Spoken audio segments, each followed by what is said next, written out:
इस वक्त जामिया फैज़ान के अंदर बहैसियत प्रिंसिपल खिदमत अंजाम दे रहा हूँ।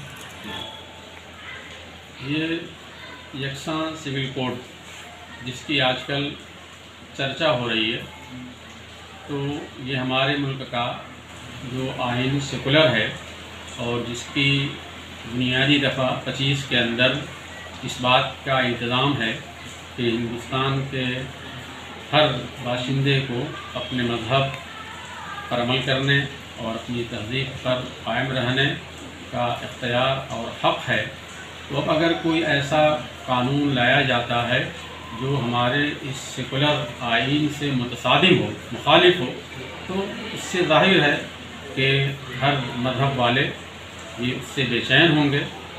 और चूँकि मुसलमान बड़ी अक़लियत हैं, इसलिए इनकी आवाज़ इसी एतबार से भारी होगी।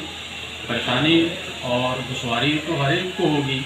उनके बुनियादी हक़ पर जब हमला किया जाएगा, बुनियादी हक़ के ख़िलाफ़ कोई बात कही जाएगी, तो ये फितरी चीज़ है कि परेशानी होना है। और अगर ये मुल्क के अंदर बक़िया जो क़वानीन हैं, सेकुलर क़वानीन हैं, उससे हमें कोई परेशानी नहीं है। एक मामला ये है कि यूनिफॉर्म सिविल कोड को लेकर बीजेपी और उसकी हमनवा तंजीमें बहुत ज़्यादा वावेला कर रही हैं, तो क्या ऐसा नहीं लगता कि इसकी बुनियाद पे 2024 के इलेक्शन को वो एक तरीके से मुतासिर करना चाहते हैं? देखिए, यही बात समझ से बालातर है कि पिछले लॉ कमीशन ने पिछले साल ये रिपोर्ट दी थी हुकूमत को कि अभी यकसां सिविल कोड की ज़रूरत नहीं है।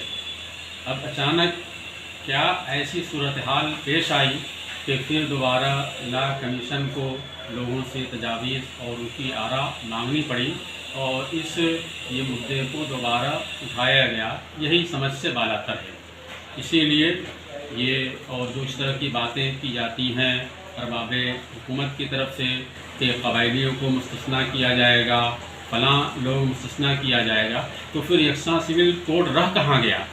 हमारे प्रधानमंत्री जी ने बात कही थी कि एक घर के अंदर तो कानून नहीं हो सकता, और इधर अखबारों के ज़रिए मालूम हो रहा है कि ख़ुद एक घर के अंदर दो कानून की बातें कही जा रही हैं। तो जिस दलील से यकसां सिविल कोड लॉ कमीशन को भेजा गया है राय मांगने के लिए, वो दलील खुद ही जो है हमारी हुकूमत के लोगों ने क्या तोड़ दी है, ख़त्म कर दी है। इसलिए बात तो नहीं समझ में आती कि यकसां सिविल कोड नाफिज करने के पीछे उनकी मंशा क्या है, ये समझ से बाहर है। मुस्लिम पर्सनल बोर्ड और मुसलमानों की जितनी जमीयत है, तमाम तरफ से इसकी मुखालफत में ईमेल्स हैं और मकतूब हैं इरसाल किए जा रहे हैं लॉ कमीशन को, जिसकी वजह से लॉ कमीशन ने 2 हफ्ते का एक्सटेंशन कर दिया है। जी बिल्कुल, अगर कोई ऐसा कानून लाया जाता है जो हमारे सेकुलर आइन के ख़िलाफ़ है, तो हमें अपना एहतजाज दर्ज कराने का हक़ है। हर शहरी को ये हक़ है कि अपना एहतजाज दर्ज कराए। लॉ कमीशन ने ये जो आरा और तजावीज़ मांगने की मुद्दत मुकर्रर की थी, उसके अंदर तौसी की है, तो यकीनन हमें ज़्यादा से ज़्यादा ये अपनी तजवीज़ और अपनी राय रखनी चाहिए, सारे लोगों को रखना चाहिए। वज़ीर-ए-आज़म ने कहा कि एक घर में एक कानून, जबकि किसी एक पर्टिकुलर घर की बात वो कर रहे हैं, और जबकि ये घर नहीं एक गुलशन है, और गुलशन में एक तरह के फूल की कोई गुंजाइश नहीं है। जब कोई गुलशन एक तरह के फूल से होगा तो वो गुलशन खूबसूरत नहीं हो सकता। जी, यही बात हमारे मुल्क के सारे दानिशवरान और जो अरबाबे दानिश हैं और जो वतन परस्त लोग हैं और ये अपने मुल्क से मोहब्बत रखते हैं, अपने मुल्क को, हिंदुस्तान को एक गुलिस्तां, एक गुलशन देखना चाहते हैं जिसके अंदर तरह तरह के फूल रहें। और ये बात तो बिल्कुल सच है, हकीकत है।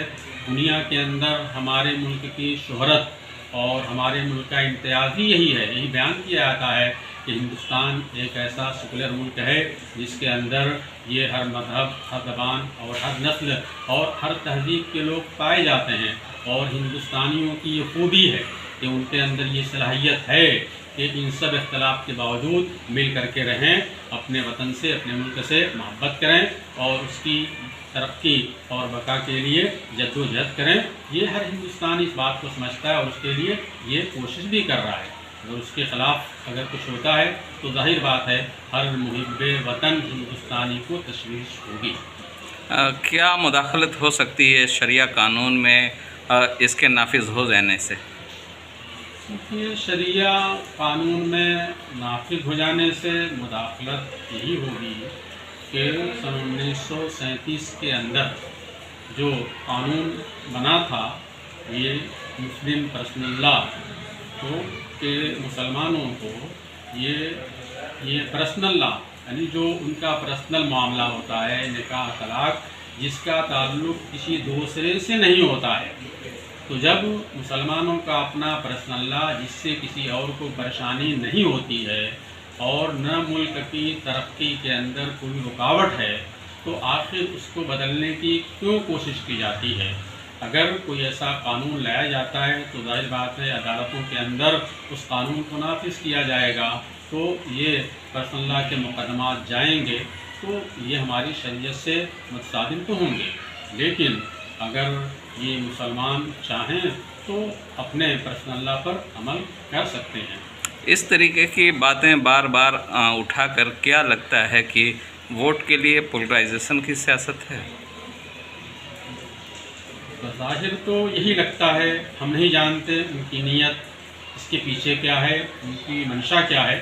لیکن اخبارات اور جو تجزیہ کرنے والے لوگ ہیں ان کا یہی کہنا ہے. کیا اپیل کرنا چاہیں گے ملک ہندوستان کے عوام سے؟ ہم ہندوستان کی ساری عوام سے اپیل یہی کرنا چاہیں گے کہ ملک کا جو سیکولر آئین ہے اس کو باقی رکھنے کے لیے یہ جدوجہد کریں کوشش کریں اور ایسا کوئی کام ہرگز نہ کریں جس سے ملک کے امن کے اندر شانتی کے اندر خلل پڑے. ہمیں اپنے بات کو پرامن انداز سے قانونی دائرے میں رہ کر کے ہمیں اپنی بات رکھنے کا حق ہے اور رکھنا چاہیے. ٹھیک، شکریہ.